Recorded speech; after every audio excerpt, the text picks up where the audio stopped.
Greetings, my name is Toyin Agbetu. I'm a community educator, filmmaker, and the founder of a Pan-African human rights-based organisation called Gallery.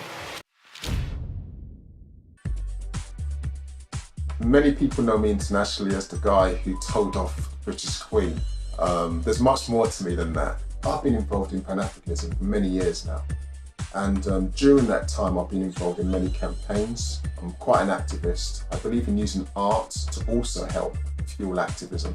One of the things I also do is use films to help spread awareness of community issues. So I've been involved in many projects. I've made 6 films. They range from dealing with Arthur to talking about beauty from a Pan-African perspective.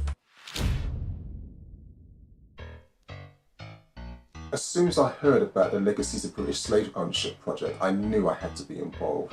I mean, this was something that was actually quite revolutionary in the academic field and an activist field. So one of the things I did was work with Hackney Museum and contribute towards the creation of a couple of resources so that the public could come in and engage with this complex data. It was very important that everybody could access it and everybody could understand it.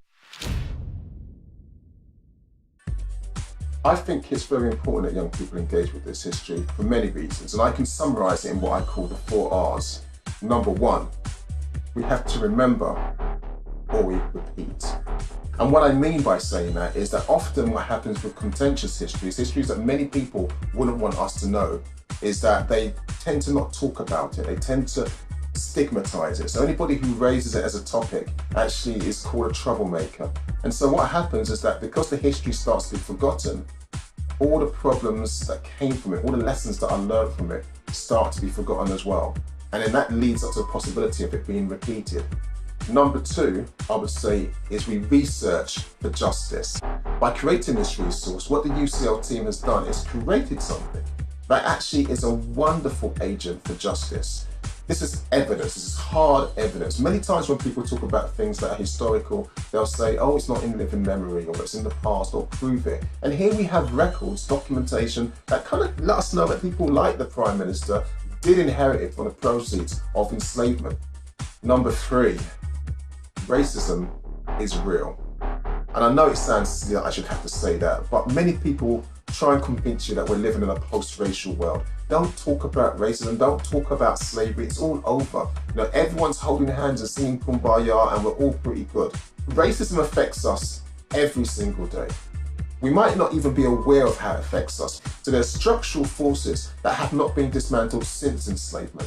So people might not say overt racist statements like they used to, but what they do is that in the way that the system is designed, it actually punishes and actually penalises and denies opportunities for people based on their ethnicity.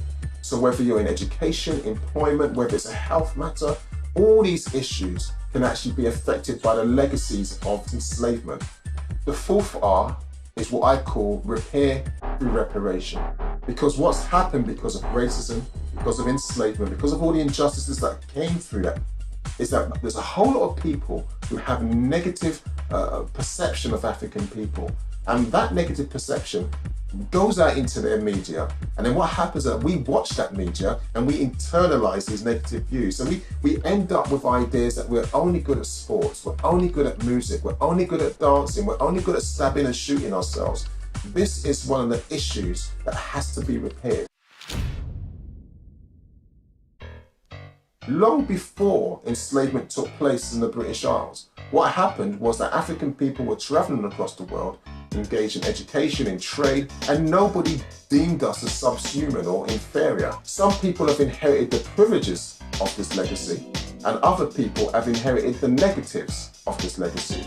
And so it makes it important that we act local. It makes it important that we understand what's going on. It makes it important that we have discussions around a dinner table with our families, in the shops and in the schools with our friends, on the streets in our community. We have to get the message out there. Now, the powers that be would rather that you didn't talk about this.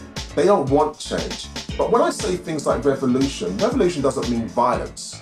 Revolution means change. And if you're sitting there watching this and thinking, you know what, I really want to reach my potential in life, and yet all these barriers are in my way. How am I going to get past this? Is it always going to be this way? Well, no, it won't always be this way if you act local.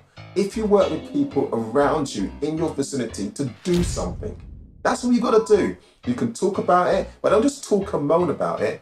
Get up and do something. If you're an artist, write, create, make art that spreads the message. If you're someone who's involved in activism or education, teach, go to schools, go to youth clubs, share the message. If you're a filmmaker, make films, stories, documentaries, cartoons. If you're an app writer, make computer games, make, all the different kind of things that spreads the message of this resource. Because you see, without you getting involved on a local level, we won't get change on a global level. And that's the really important message here. Even though that this is an issue that impacts on us globally, we really have to act locally to see that change happen in our lifetime.